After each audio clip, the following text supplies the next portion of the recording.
Okay. I don't know if it'll go to yours or mine, but we'll figure it out at I'll the just end. That send it. doesn't really that Let doesn't me matter. see. I'm That's all just gonna good. practice though, because if not, let me just go to screen share. Yeah, do whatever you need to do.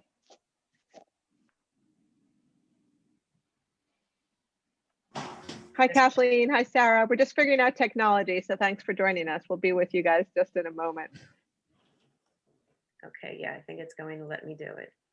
Okay, beautiful. Let me just go real fast back to it. Not the calendar, thank you.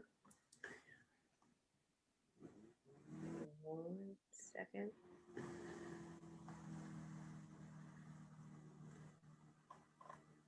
And then I'll introduce you once you're all set up. Okay, all right, so. Okay. We You, lost you. you good? Yeah, we're ninth. Good night. We Yes, lost yeah. Okay. So welcome everyone today. Thanks for joining us for our special speaker series. I'd love to introduce to you Deborah Snyder. Now, I don't know, she's not on the screen all of a sudden. I can only see myself, so I don't know where everyone is. But hopefully you can see, here she is, beautiful. There she is, wonderful, lovely smile. So this is Debbie Snyder, and I've known Debbie for the past year and a half, almost about a year and a half now. And we met because of yoga health coaching. And so she's become a good friend of mine. She's also a yoga health coach, and she's an Ayurvedic practitioner. She's also a mom of 3 girls. She's also a grandma. Can you believe it? She looks so young. She's so amazing. And she is very young, actually. So she's going to talk today to us about Ayurveda and the food that we can eat in the winter, and how to integrate herbs and spices seasonally to heal our bodies and to bring us back into balance. Is there anything else you wanted to add to that I might have missed out on, Debbie? No, thank you. Thank you. Thank you for Thank having you for being me. here. That was a beautiful Yeah, introduction. Amazing. thank you. Makes me feel like, I have these little bit of accreditation behind me. You Great do. on everything. Okay, now, Yvette, can you see this? Can you see the screen? I can. Okay. All right. So this is really kind of a fun time to discuss this, because right now where we are in winter, so Ayurveda has 3 seasons, where traditionally we have our 4 seasons. Ayurveda has them where they coincide. They actually are comprised of the elements as your dosha and all that are. So there are 3 seasons instead of 4. And here we have an Ayurveda principle of energy. So like increases like, and opposites reduce. So Yvette, I'm not sure, have you gone through like an intro to Ayurveda or anything? Well, not with this. So we're in our second round. Okay. And so some of the people are familiar with this. Some people I haven't gone into a lot of depth unless they've gone and come into one of my workshops. So there's a little bit of familiarity, but not a lot. So if you want to go into that, that would be great. Sure. Okay. Let's go then into a little bit of, so Ayurveda, as I just said, it's a principle of energies, and the energies are a kapha, a vata, and a pitta, and they are made up of the 5 elements. So each is made up of 2, as you see right over here in this one diagram. So right now we're in the winter season. And as I said, winter is pretty neat because it starts in vata season and then it ends in kapha season. And vata season, if we look down here on the chart and we see vata down here, vata is air and ether, and that's movement, and it's cold. And you picture yourself in the fall, everything starts, all the wind starts kicking up, the days are colder, everything's starting to get drier and lighter, and there's lots of movement. And then when we come over to the earth side here, we have our kapha, made up of earth and water. And earth and water are more cold and stable. As we look over here to the water and the earth side, we have solidity and stability, cohesion, protection. But kapha is cold, and it's rough, and it's and it's smooth, and it's wet, and it's heavy. So when we transition from the cold beginning part of the winter, where everything is starting to like dry and get us ready to kind of hunker down for the winter, we want to come in and get cold and then all of a sudden we're in this. So as I don't know where you ladies are, but where I am, we got like 7 inches of very wet, heavy snow yesterday. Absolutely beautiful. But that's where we're starting to transition now. Now we're getting into the kapha portion of the winter. And again, its qualities are that heaviness, that wet, it's stagnant, it's cold. So we've transitioned from the movement to stagnant now. And the kapha season also will transition then into spring. So this is a great transition and setup, like almost through all these different energies.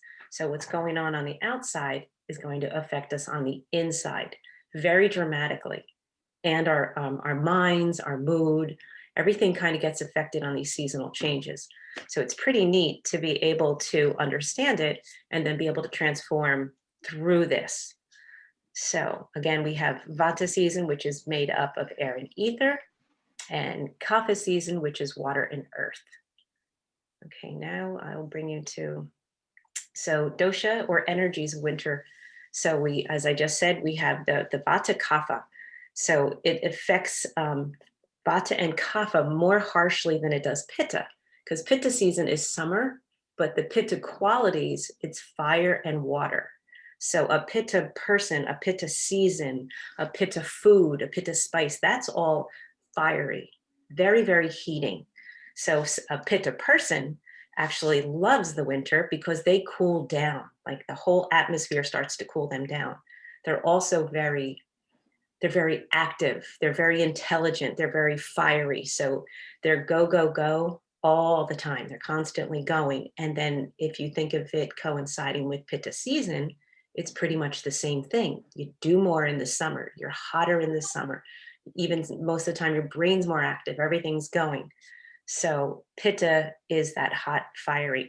So Pitta in the winter is actually, it's going to favor it more a little bit.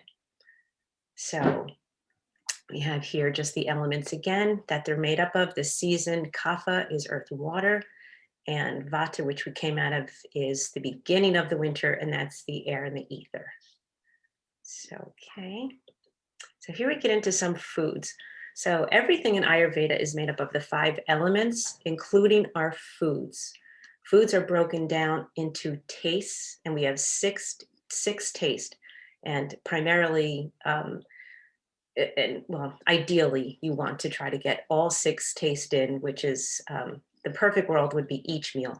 But every day, because the 6 tastes balance the 7 tissues. So we have 7 layers of tissues in our body, and they're balanced by these tastes. So each tissue benefits or kind of it knows what it needs to do to be at its optimal, say, digestion or healing or bones or whatever the tissue layer is. It needs particular of the taste to perform. So sorry, come back here again. Come back here. We have 6 tastes. We have sweet taste, which is made up of earth and water. And that would, if you go remember the first slide where we have like increases like and opposites reduce. So if you're in a season that is heavy and moist and stagnant and very wet and heavy, you want to do the opposites to balance this. So if we go back into the taste, sweet is earth and water, so it lowers, it pacifies, it pushes down the vata and the pitta, which are heating and dry and all those characteristics, as we said earlier, with the vata and the pitta, but it raises the kapha. So if you are more kapha, your elements are that heavier, wet, oily, like that's more of the like a kapha, even a person, the season, the food, all of that. So you want to do the opposite. So sweet would not be your best friend. And then we have sour, made up of earth and fire, and that lowers vata, but it raises pitta and kapha. And then we have the salty taste, water and fire, and that lowers vata, and it raises pitta and kapha. Again, if we go back to the elements, the fire and the water, so a sweet, sour, and salty is going to get digestion moving. It's going to get like the saliva going. You're going to retain water. It helps digestion, all these things that pitta basically does all on its own, doesn't need it. So that's going to aggravate. And then we have pungent, which is air and fire, and that lowers the kapha feeling. Kapha, again, the heaviness, the oiliness, all this going on in a kapha is going to be benefiting from a pungent. But because of the fire and the air for the vata, that's going to be drying, and the fire, it's too hot. And then we have astringent made up of air and earth. So again, looking at the qualities and thinking of the vata, pitta, and kapha, air element for vata and the earth element more for the kapha. So it's going to lower the kapha, but it's going to raise the pitta and the vata. It's a combination that is too strong for the pitta and the vata. And then bitter is air and ether, and that lowers the pitta and the kapha, but it raises the vata because, again, it's like increases like, and bitter is exactly the same qualities as a vata. So this being said, each of our doshas have a balancing and an aggravating. So if you look again here, the sweet, sour, salty, pungent, astringent, and bitter, they're all made up of the air and the earth. So if you can picture yourself as a combination of these tastes, you start to begin to understand a vata, very balancing to have sweet, sour, and salty. The pitta, very balancing. You're going to have not the pungent and the salty. That's going to aggravate your heat in your body and the dryness in your body. So you're going to go for the sweet, the astringent, and the bitter. So that'll help get the oils out of your system, but it cools you down. Bitter is very cooling, and it's extracting from the body. And then the kapha, basically the kapha, you want to drain out, say, the mucus, the water levels in your system. You want to use the pungent to get your system moving. Kaphas are very stagnant energy. It's very low energy. It's very heavy, moist. So the pungent, astringent, and bitter helps eliminate mucus from the body, water from the body. It heats it up again, gets it fiery, gets it moving. All right, and so here we have kapha again is made up of the earth, the water, and I just said, so if you look here, again over here, if you look at kapha, it's made up of earth and water, sweet and salty, sour and sweet. So these would be the components of your food. So that's what kapha is made of. So this season is very, very earth and water. There's lots of snow. It's heavy. It's really stable. It's grounded. It's weighted. So in the winter, we're going to try to add in some of the air and ether and fire elements to get this kapha out of us. We're starting to get maybe some mucus, some colds. People are all getting the flu. All these things are that stagnant water element that are staying within us. So we're going to think again, like increases like and opposites reduce. So you want to go from whatever season it is. Keep in mind your own dosha, what you are primarily made up of. You want to do the opposite to balance. So if you can kind of really get in tune with what your dosha is, you really benefit by knowing how to balance yourself. And then pitta, just went through this, made up of the fire and water, and it's pacified by the sweet, bitter, and astringent. Vata, air and ether, so it's going to pacify by the sweet, sour, and salty. Okay, and then here's a list of kapha, because we're in the kapha season, and this is, so if you're a kapha person and you're in kapha season, you've got a lot to deal with and a lot to balance here. So you're going to want to stay warm, stay active. Again, that stagnant energy in the beginning of the winter too, you were kind of transitioning from outside in the summer and the fall. Inside, you want to take a rest and slow down. But now we're on the cusp of that. We're coming now into, like, we're looking forward to spring. So all of the foods, all the dense oils and meats and proteins and things that we needed to build up in the winter to kind of get us some padding, get us some nutrients to keep us warm from the cold and all this. We're going to start to slowly transition to getting these out of our body, but holding on to a little bit of it, using the spices and the herbs to warm our body. So kapha, in the kapha weather, you want to stay warm, but you want to start getting more active now. Start moving this around. And especially kapha person, properly fed, meaning use your spices, use different things that are going to benefit you. And kapha can, especially in the winter when you're not as active, eating maybe only twice a day, like, and spreading your meals out, which I'm sure you've gone through all the meal spacing now and all that. Okay, so that's very, very beneficial for a kapha, especially in kapha season. Avoid the sweets and the cold food. Again, like increases like. That's what's going on outside. You want to reduce these. Incorporate invigorating warm spices, some pepper, ginger. At the end, I have a whole list, but the cinnamon, clove, cardamom, all of these kind of get the body moving and going. But for a kapha person in kapha season, you want to add the peppers, maybe some chili, some cayenne. You want to get that system moving and start to get that pungent to start like extracting from the body.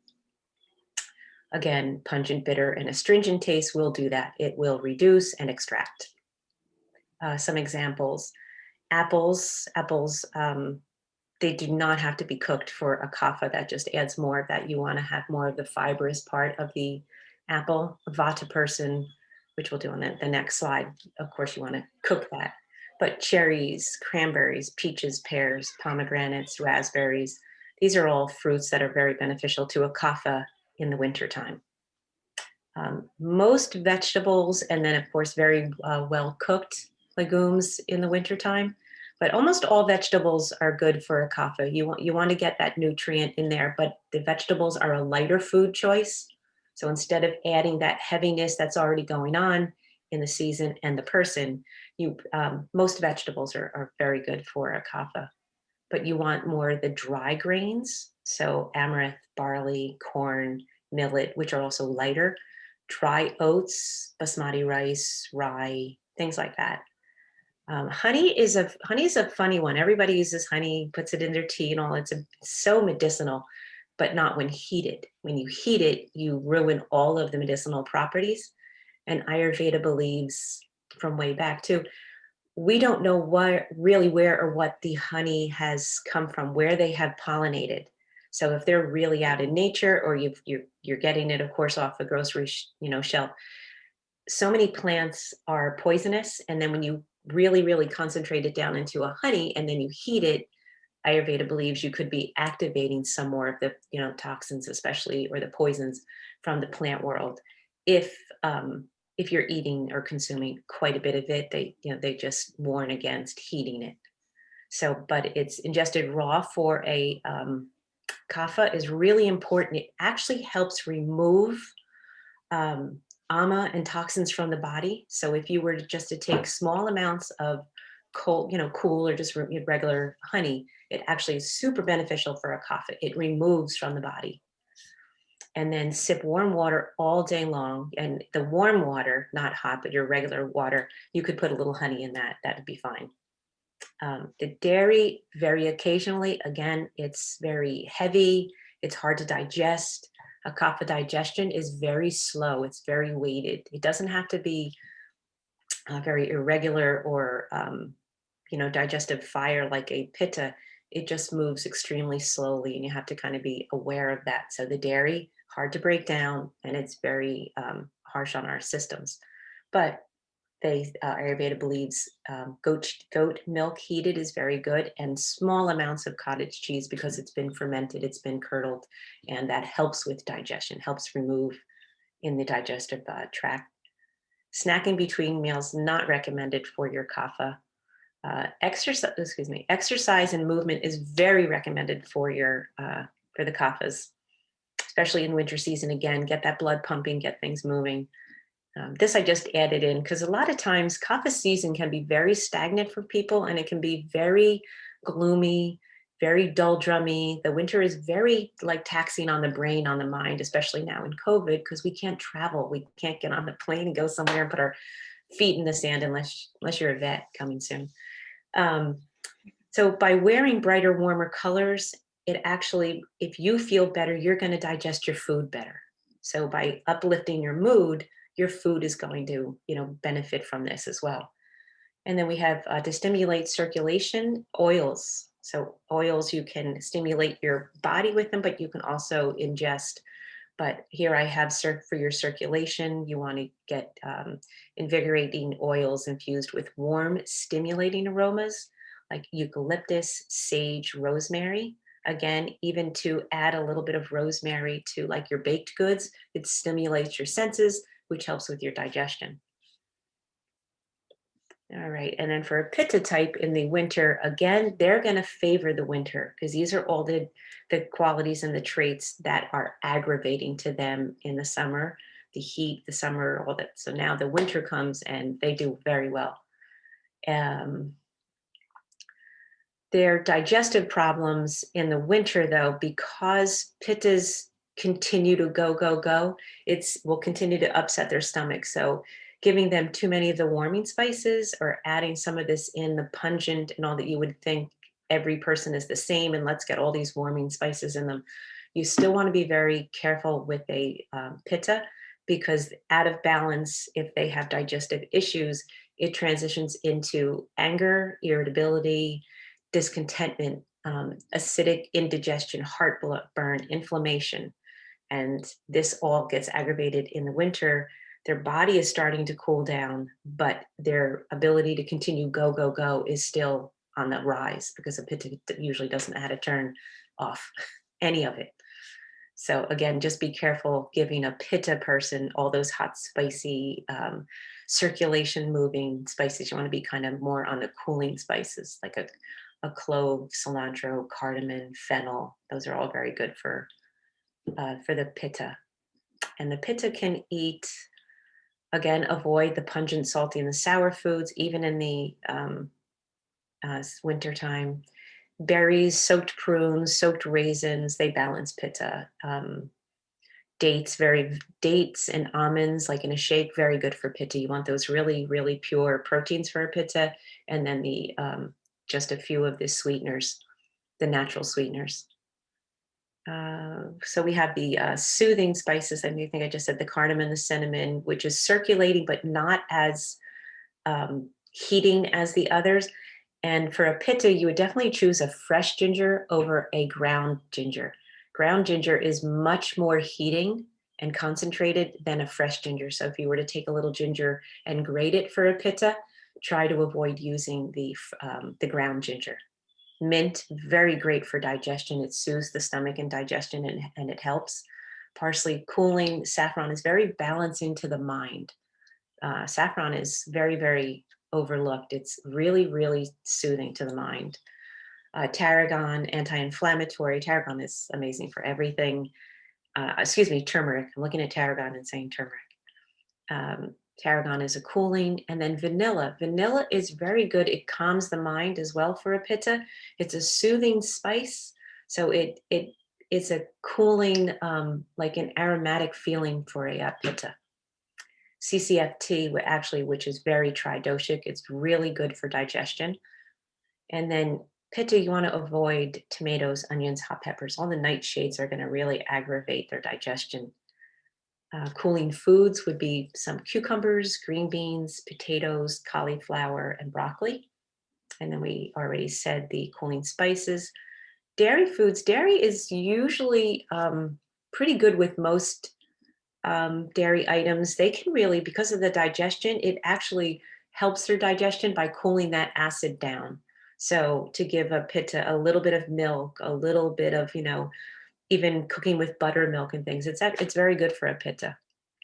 And then again down here, if you can get a pitta in the winter to ease up on their self expectations, they push themselves very, very hard, and they have very strong feelings towards accomplishment and goal orientation and things like this. So if you could get a pitta in the winter, that's the only time that they really can pull the plug a little bit, get them to calm down and take a rest, read a book, things like that. And the winter, this end of the winter is a little bit more pacifying for vata, as well as it gets a little bit, not the coldness of it, but the moisture.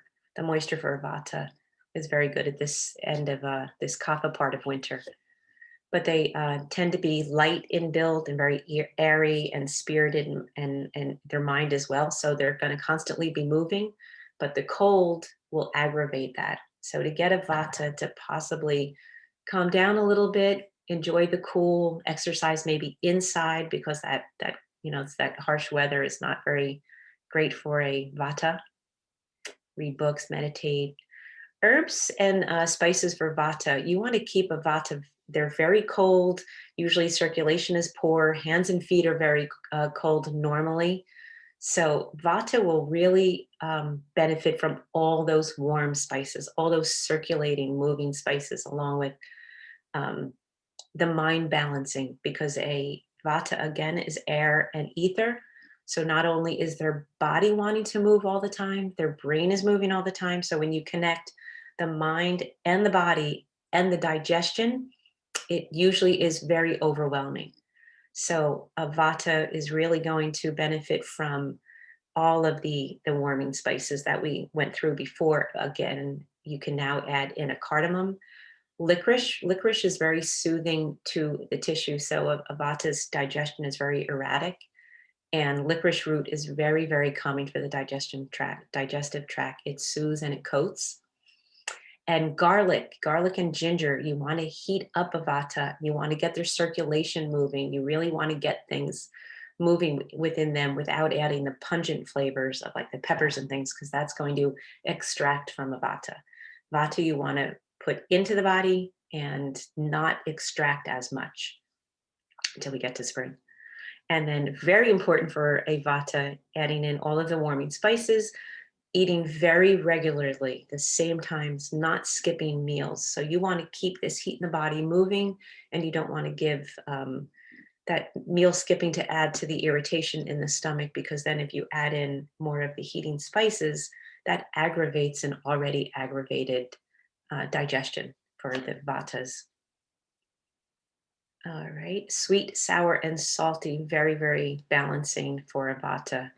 And very warm, soft foods, well cooked, well spiced, but not fiery. Again, the pungent will extract from the body. It'll get rid of too much of the heat. The pungent foods help you sweat, and all that sweating is good. But if you're adding this to your food all the time, you're losing too much of that vata that we need. Avocado oils, very smooth, warming. Sesame seed oil for a vata. Vegetables, most vegetables are, we think they're very good for all, but for a vata, they're hard to break down. Very, they're very air and ether made. So asparagus, beets, carrots, potatoes, baby spinach over the big pieces of the big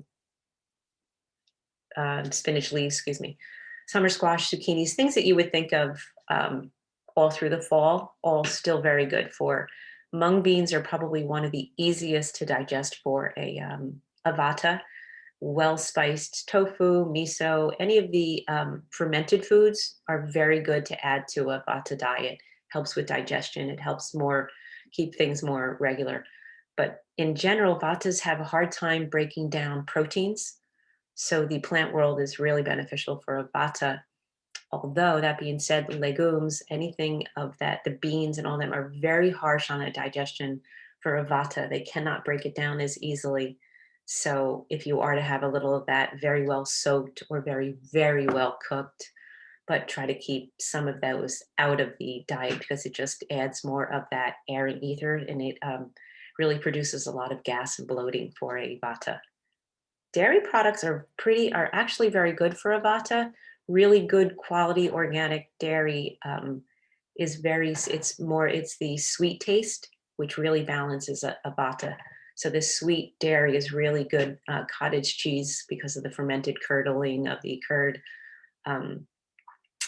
Yogurt, very good yogurts, milk, believe it or not, it can be broken down by a vata. And then the grains, amaranth, very well cooked oats, quinoa, more of the moist, easy to digest. Basmati wheat is the sweet taste, very, very good for vata. Most nuts are very beneficial for a vata, but more in its oil form or ground form. because of the shell is really hard for vata to digest. We don't have as much of that acid in our stomach. We're very alkaline. Vata is much more alkaline than acidic. So, and then oils, anything you can oil up a vata will help. Pouring oil on your food, a little bit on your salads, on your rice or whatever. And then again, all of the winter spice is very good. Natural sweeteners for vatas, it's balancing. Avoid pears, pomegranates, and dried fruit. Again, like increases like, and those are all very drying fruits. Apples cooked. So the raw apples for vata, not as easy to digest as cooked. And then you want to minimize the drier grains to the barley, the corn, the millet, oat bran, dry oats, popcorn, like rice cakes. Everybody loves to put the rice cakes and things, crackers, really hard to digest. Even toast sometimes to a vata that's very out of balance is very hard to digest. And reduce your beans. Avoid white sugar, raw vegetables. Again, raw vegetables are very, very air and ether made up. They're in there to come in the springtime, the summertime when we've got more fire going. Ice cold drinks, fruit smoothies and things, if you can even bring them to a room temperature, anything that's cold is going to, anything freezing and cold stops digestion for up to 30 minutes. So a vata having that erratic digestion and that very alkaline, it's not great to stop a vatas. And it's cold, it chills the body right down. So any of the cold foods, not good for vata. Keeping, again, that routine for vata, daily routine, wake up, eat, sleep, everything at the same time, very balancing to the vata mind and the vata digestion. Routine patterns, again, we went over the work and all that, pretty much keeping them on a schedule. Sesame seed oil, amazing for vata. It's warming and it's very soothing to the skin. And then this is just a, so if you think of warming spices, think of grandma's apple pie. So everything that was in grandma's apple pie wasn't just there by accident. People knew, a long time ago, which to put in for warming the body and get the body moving. So cinnamon, and I don't have to go through all these, but it's warming. Its qualities are pungent, sweet, and bitter, but the benefits can lower your blood sugar, anti-inflammatory, improves digestion. Cardamom is a tridoshic. It's warming and it's a mucus destroyer, diaphoretic, cleanses the stomach, and it relaxes muscle tissue. So it's really beneficial too to add to a warm drink or something if you're having muscle cramps and things after a workout. Ginger, pungent and sweet. Again, if you've got a pitta, you're going to want to do the fresh ginger over the raw, ground ginger. It's a very universal medicine, warming, reduces mucus. It stimulates the heart, stimulates digestion, metabolism, purifies and cleanses. And it actually, ginger, if you know anyone who is pregnant or gets severe motion sickness, ginger juice, if you actually just, squeeze the juice, very soothing for motion. Clove is very cleansing. It balances kapha. It's pungent and astringent. And I don't know if you've ever had someone with a toothache or something, you put it on, it actually numbs and it cleans the area. It's antibacterial. It's for sore throats, sinusitis, relieves cough, fever. Nutmeg is pungent, not very good for a pitta. It's a warming balance though for a vata and a kapha, and especially at this time of year, you only need a tiny bit of nutmeg, which really smells. It's very stimulating to the senses, but again, it helps relieve joint pain. So it's very good to mix nutmeg and turmeric, like in a golden milk in the winter. Very, very good for. So pitta, winter spices. Again, we can't get them super heated, even though you want to move things around a little. Cinnamon, cilantro, cardamom, mint, turmeric, fennel, CCFT, tried very good for everyone. And then the coriander and fennel. Okay, Ayurveda links immunity to digestion. So all this being said, a strong digestion equates to healthy immune function. During the winter season, drinking your warm to hot water, digestion enhancing spices, which we just went over for each dosha, but your ginger, cumin, coriander. This all helps build your immune system. It helps with your ojas building. So in the winter, those sweet spices and things actually help build ojas, which in Ayurveda is our immune system.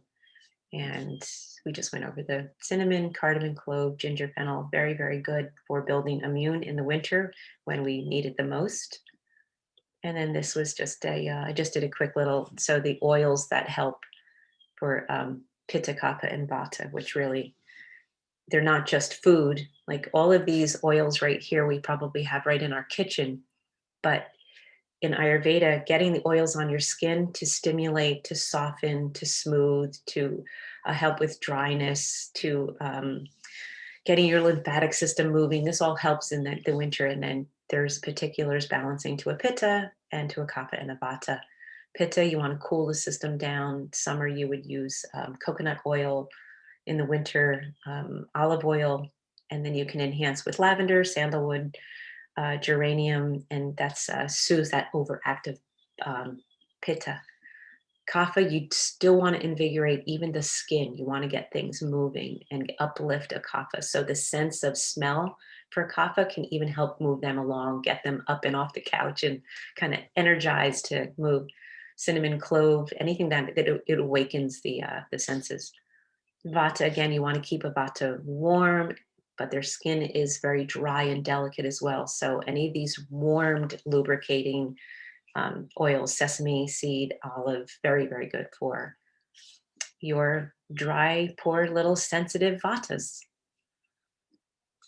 All right, so that is my little, any questions or any comments? Deborah, that was wonderful. Thanks so much. I think you've just brought so much together. I have a couple questions for you. Sure. And then I'm going to open up to the group. We have quite a few people here who have families. And so, I know a question that might arise because there might be people who have different doshas within a family. And then also some might be vegetarians, some might be vegans, or, some might be even meat eaters. So how do you try and balance this when you're cooking for a family, when your dosha might be different from your family members? So that is a extremely important question, which again, myself with different family members, my husband is very pitta. So he's almost the complete opposite in body makeup.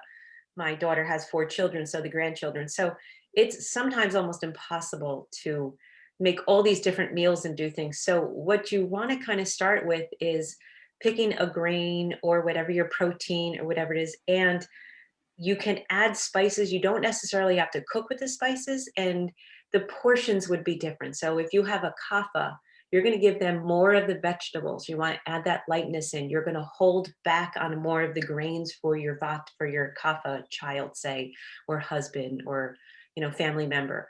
So cooking the same way, but portioning it out differently per dosha.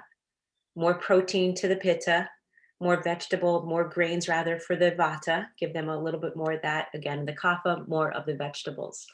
And then when you're spicing and say you have a makeup of everybody, then you're going to try to pick out more of a tridoshic blend of spices, maybe to cook with something very neutral.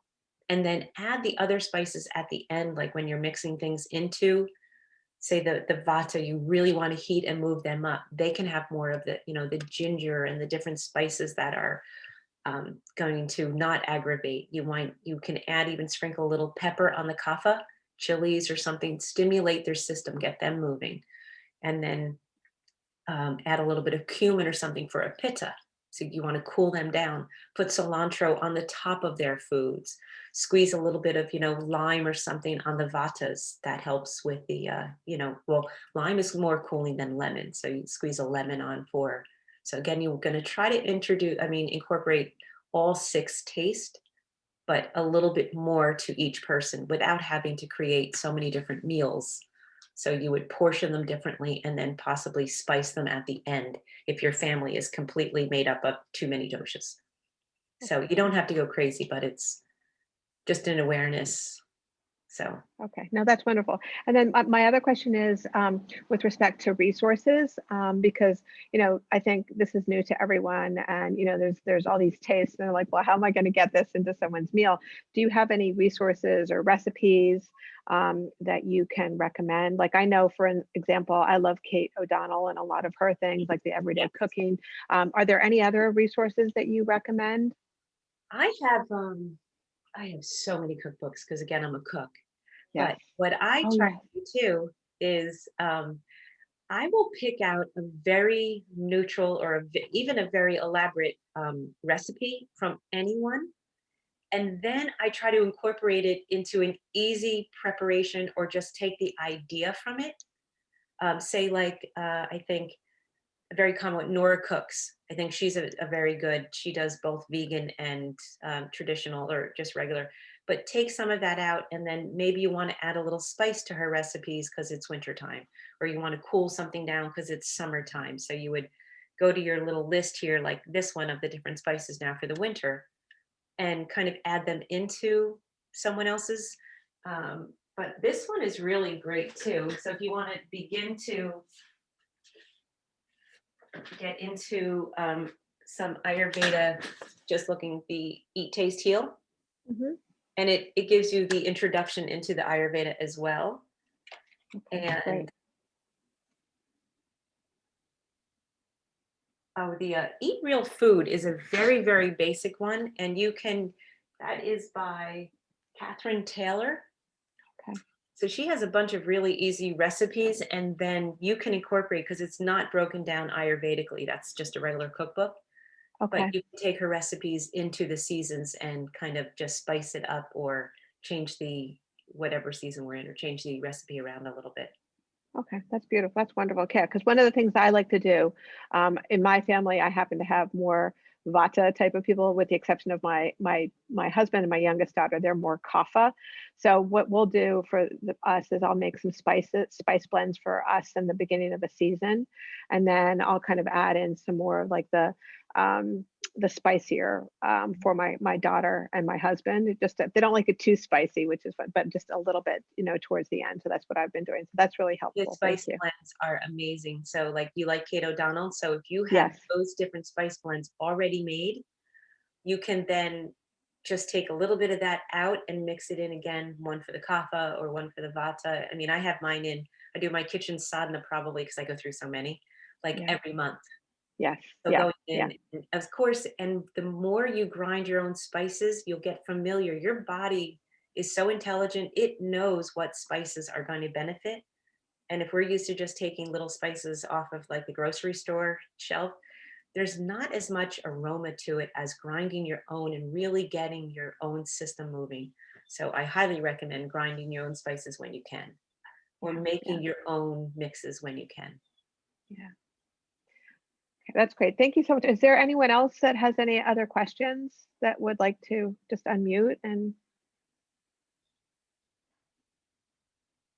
say anything? No other questions? Okay, I have one other question just because I know one person wasn't here.